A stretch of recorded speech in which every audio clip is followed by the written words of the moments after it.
Hey, this is Logan with Cantwell Creative.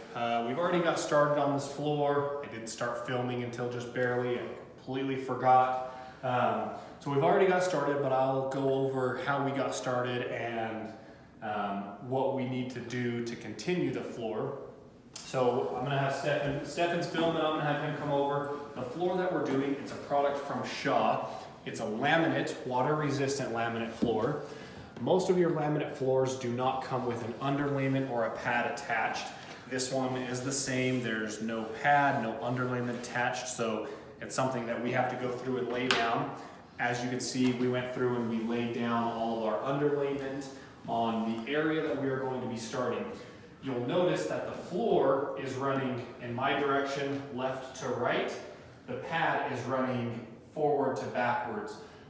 That's the ideal layout of how you want to roll out your pad versus your laminate. You want to roll the underlayment out perpendicular to the direction of the floor. The direction of the floor is mostly determined by the homeowners. If you're doing an install, whether you're a professional or you're doing it for someone else, you can talk to homeowners about recommendations, what you suggest would be the best.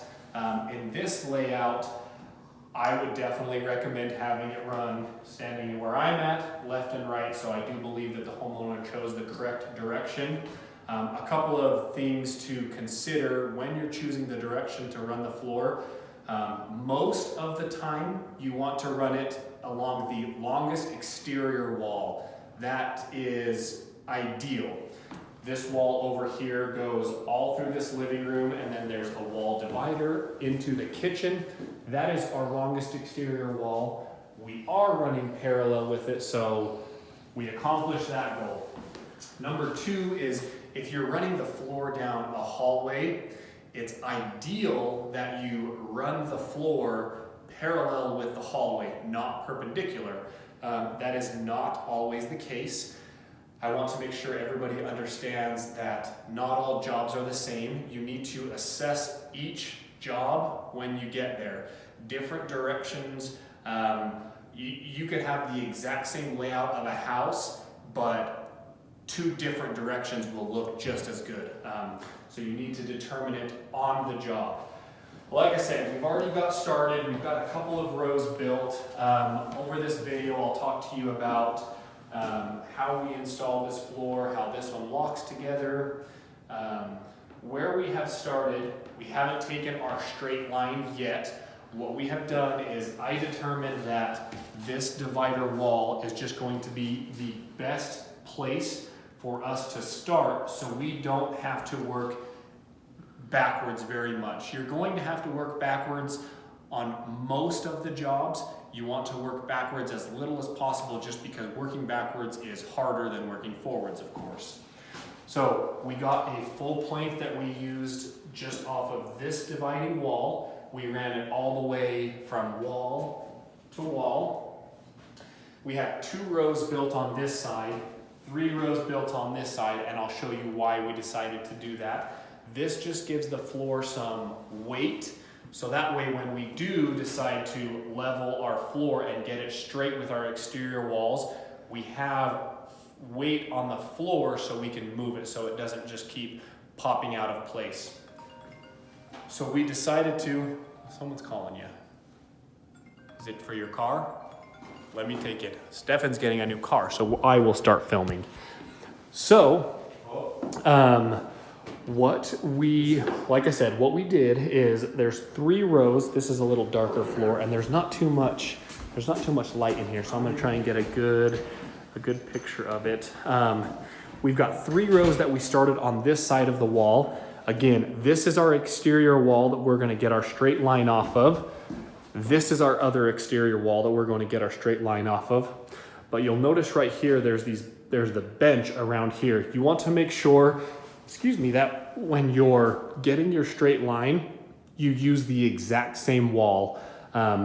Exterior walls tend to be the straightest in the house. That is why it is ideal to go off of that. The reason why I'm using the word ideal so much is because that's what it is. It's ideal. It doesn't mean that it's always right. It doesn't mean that it is right. It also doesn't mean that it's wrong. It's just ideal to do it this way, but there are plenty of other ways to do it. So again, we got our 2 rows built over here, 3 rows built over here. While Stefan's on the phone, I'll go through and talk about why we have done 2 rows here, 3 rows here, and not continued that 3rd row right here. Because we haven't gotten our straight line off of our exterior walls, we still don't know if we need to move the floor a little bit to get it straight. Building 3 rows this way, if you'll go all the way down here, when we get down here, we can use all 3 full pieces and we don't have to cut them. We have this door jamb right here, or this door casing, that we will need to notch out when we put the transition piece in front of the door, but it fits right here. However, if we go to the other side, you'll notice that there's this bay window right here. If we were to add another row right here, then we would have to cut that at usually a 45 degrees or around there. You'll need to measure it. If we were to cut that at a 45 degrees and it happens to be a 43 degree or a 47 degree, if it's off, then the piece of floor that you just cut is going to be trashed. You're not going to be able to use it because it's cut wrong. So we kept it right here, and we've got this row right here.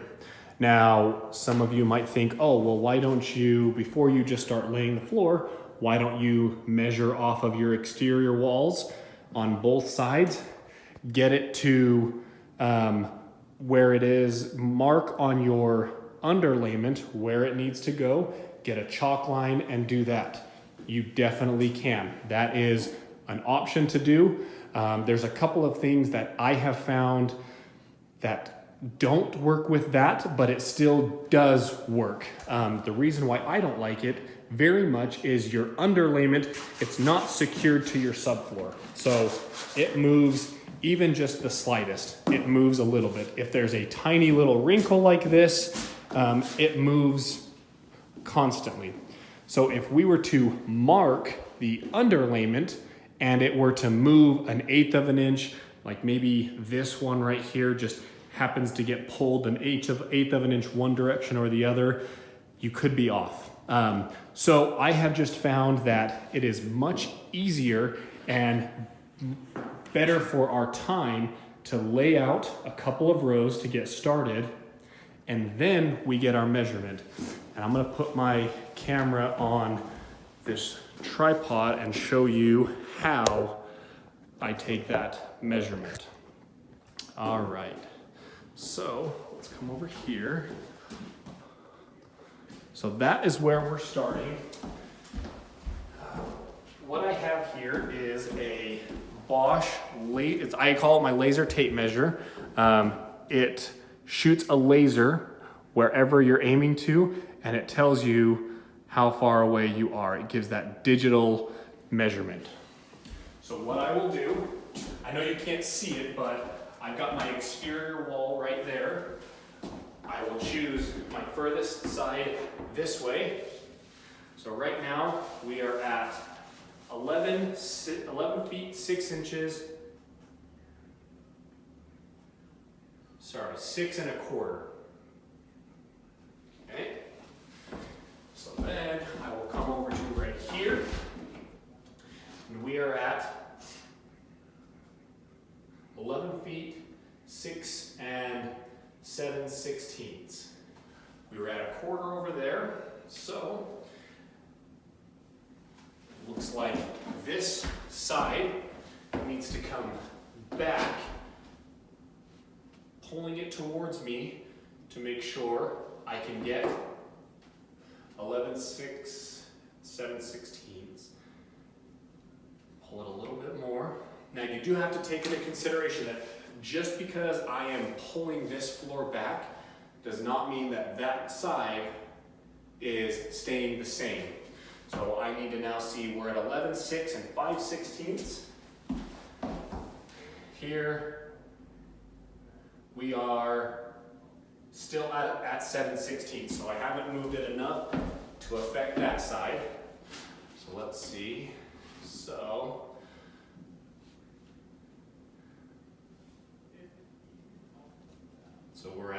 11/6, there we go, 11/6 and 7/16 is where that side is now. This, oops, let's put it where I was right here. We're at, it's going between 7/16 and a half. So we're a 1/16 of an inch off. That's good for me. Now what I'm going to do is check on this side over here and see if that has stayed the same for us. So I've got my tape measure right here.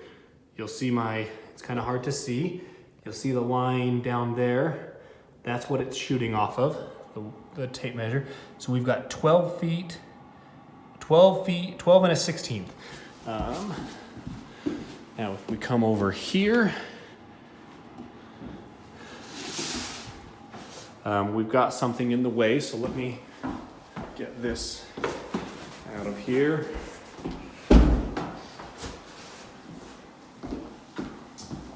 All right, so right here we are at 12 and 7/32. So we are a little bit off on this side. So if I push this, try and get, oh, there we go. Okay, right now we are at 12 feet and a 16th. Right here, see how it moved that a little bit? We are at 11 and 15/16. So I need to move this a little bit closer. Oops, let's see.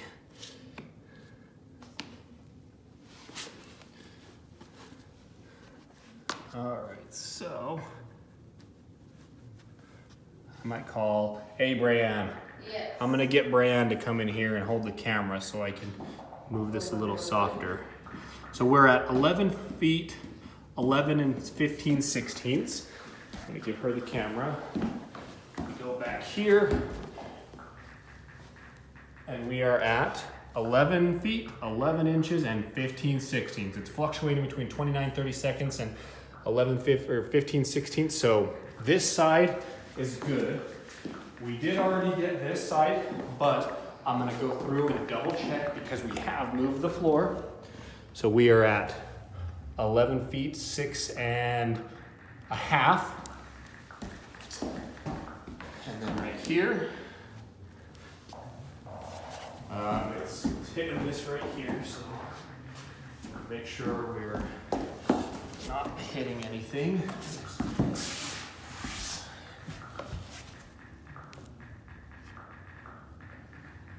11, 6 and 7/16. We're a 1/16 of an inch off. That side over there on the other divider is right on.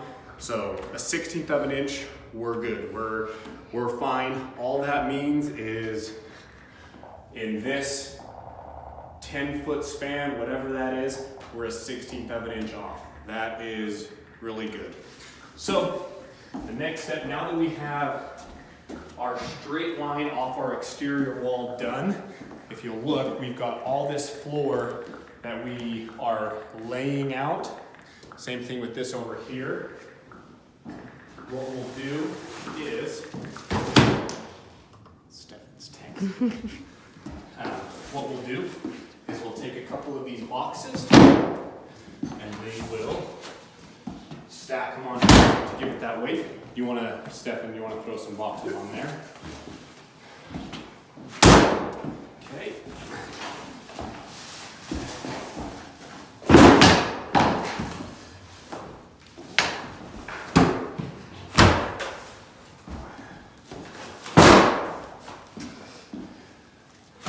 We're just putting weight on the floor, so that way when we continue to build the floor this way and we are pulling the floor in, it's not actually moving the floor, it's staying in place.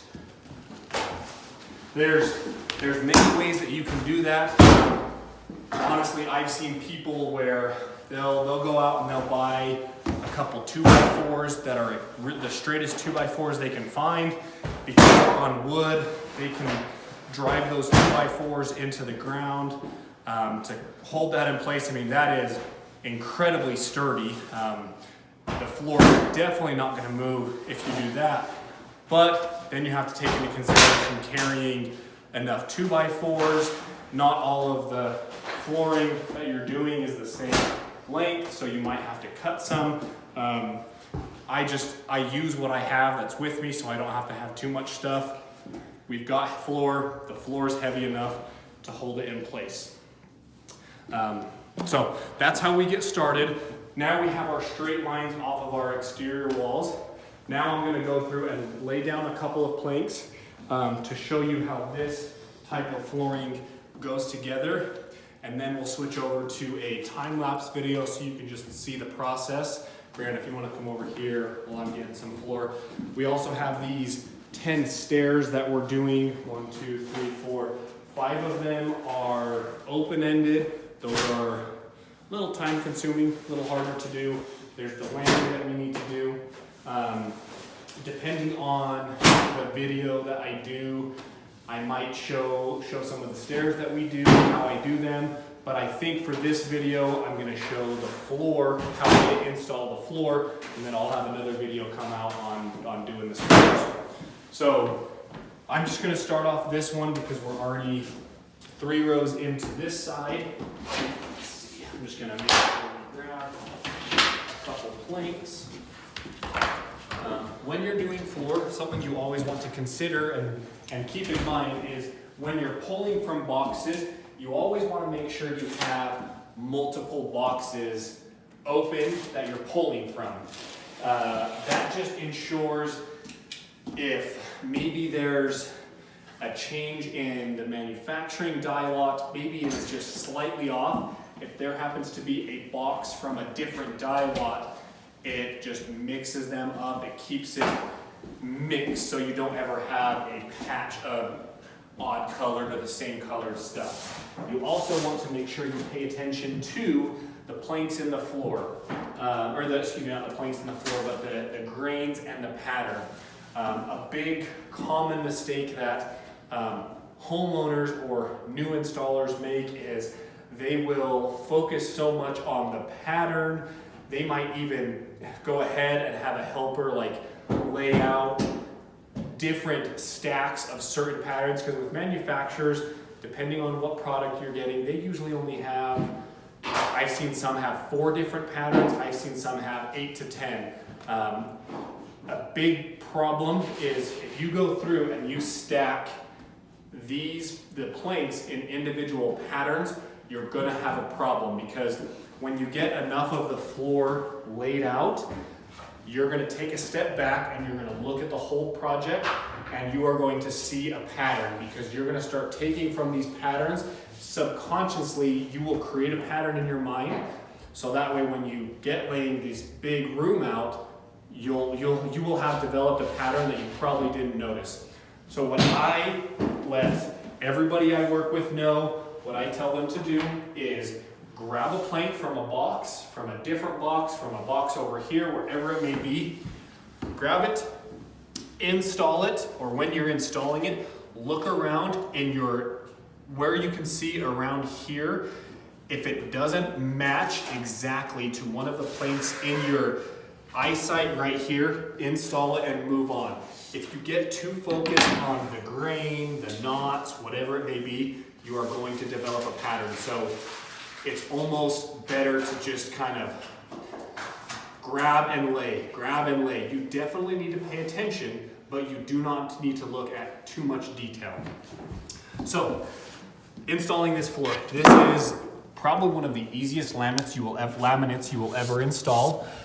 You've got your tongue and your groove on the butt ends, or on the long sides, and then on the butt ends, you actually do not have a tongue and groove. You just have what's called, I just call it a drop and lock system. It is the easiest to install, and I'll show you why. So first, you just make sure you have the long end install. And what I like to do is I like to go back and forth a little bit just to get maybe the burrs, or from manufacturing, you kind of loosen up the fibers so the floor is easy to go down. Once it lays down flat like that, you have it installed. 4 straight. What's that? 4 straight on your side then. Sorry, say that again? You already got your line? Oh, yeah, it's all, yep, everything's all straight. Yep, and then next piece, I do the exact same thing. Get it in line, move it back and forth a little bit, but on this butt joint, all you have to do is push it all the way to this plank, hit it down, and then honestly, you can carry a hammer with you if you want, but I just hit it with my hand because it does not take much, and it is installed. So again, this Shaw product is probably one of the easiest to install, extremely simple. So we can continue this row, but then I'm gonna show you, I'm just gonna start another row. So we'll take this plank. Again, look in what you can see in front of you. You want to also make sure you see anything behind. If there's nothing that it matches exactly, install it. Don't get too caught up on the patterns. I'm gonna keep reiterating that because that is a big mistake that unfortunately new installers or homeowners do, is they're so worried about making it look random that they actually focus too much on it. Don't focus on it. Just, if you can't see it in here, move on and just keep going. So you get it in place. You usually can hear it lock like you just did. And if it lays flat like that, then you have it installed. You have no issues. We'll go over to this. Now, it's not ideal that you have to lay the floor and you're on this side of it and you're pushing. That's not the ideal situation. However, we will only have to do that for about 2 or 3 rows, and then we can actually get on the floor and we'll be pulling it in. So let's get this box open so we can take from here as well. All right, so how incredibly easy this is. And I didn't show this, but when I put these floors down, I did make note, all these planks right here, they're a little darker. So when I do this row right here, I'm going to find some lighter planks. That way I make sure it is not the same as those ones. So when you're doing it this way, you just get it in. You don't have to come anywhere close to it yet. And then kind of rock it back and forth to get that friction and kind of break the factory edge. And then you get it right up to your butt joints, push it, and push it down. And you have that one installed. Pretty simple, pretty easy. Now I'm gonna show you cutting and how we try and make this as simple and as accurate as possible.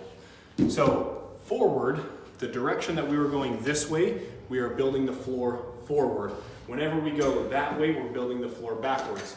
So in order to put this floor in correctly, it would actually go like this. You've got your tongue and your groove on each side. This is the correct direction, but if you want to measure and mark without a tape measure, take the direction of the floor that it should go, turn it around so it's as if you would be installing it backwards. Push your floor all the way up to your wall, your cabinet, whatever it is, wherever the floor is terminating. And then you'll see, if you want to come over here, you'll see right here, this is where the floor will end. You need to have, each manufacturer is different. This one recommends, if you look on this one recommends a 3/8, focus, there we go. This one recommends a 3/8 expansion gap. So that means you need to stay 3/8 of an inch away from any vertical surface that meets your floor. So you'll get your mark. This would be right on, just stay 3/8 of an inch away from it. About right there. So we've got it marked. I'm gonna have Brand come out. So because this is laminate, it is a little bit harder to cut. We do have a floor cutter that in a different video I'll show you we use, but that's for different types of flooring.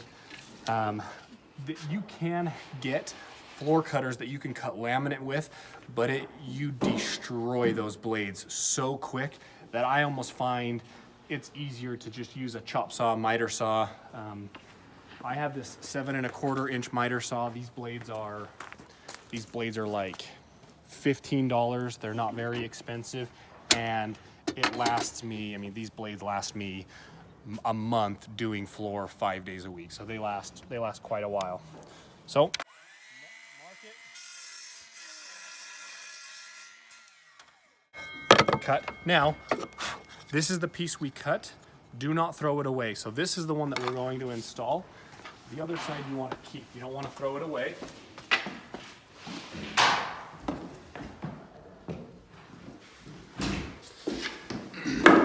So now this is the correct way to install it. The last piece is a little bit harder. You don't have much room to move it back and forth. If you have room to move it back and forth a lot, then you're off, you cut it wrong. So there's not gonna be much room to kind of move it back and forth, but that's okay. You just need to force it down a little bit more. Get the long joint in, push it, hit it in place, and we are locked in place. And then if Brianne wants to come over here by the wall, you've got your 3/8 expansion gap. Okay, so this is the plank that we cut off of that side. This makes sure you don't have a bunch of waste. You don't have to buy a bunch of product. You can use this to start your next row.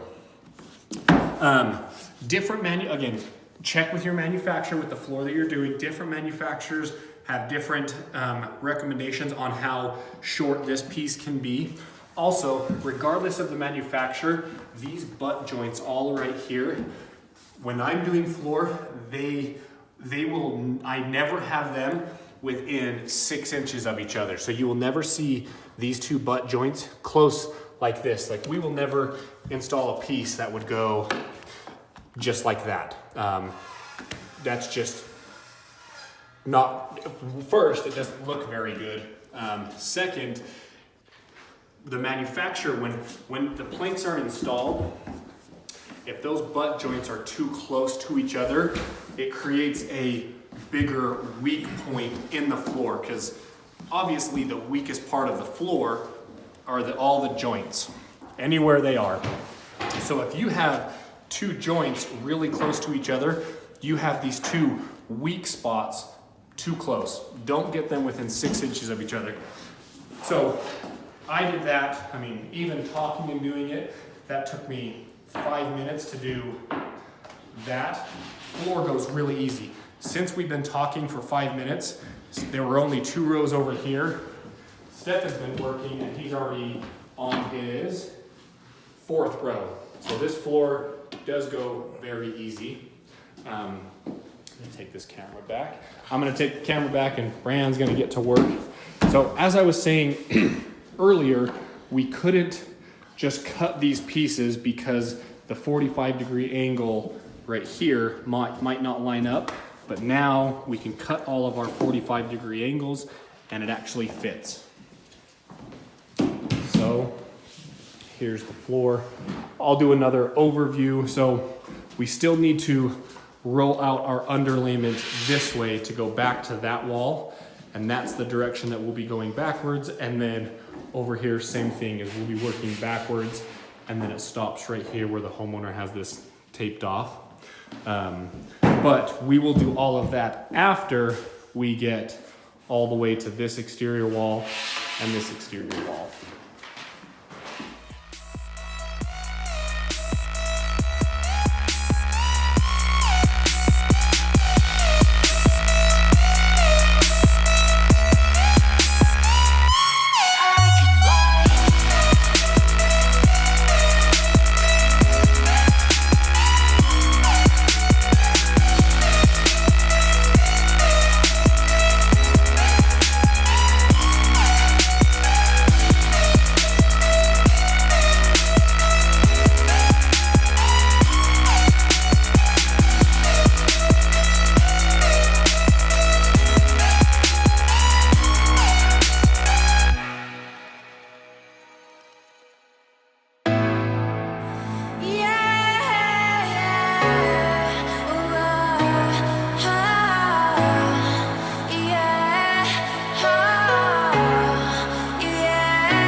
Thanks so much for watching.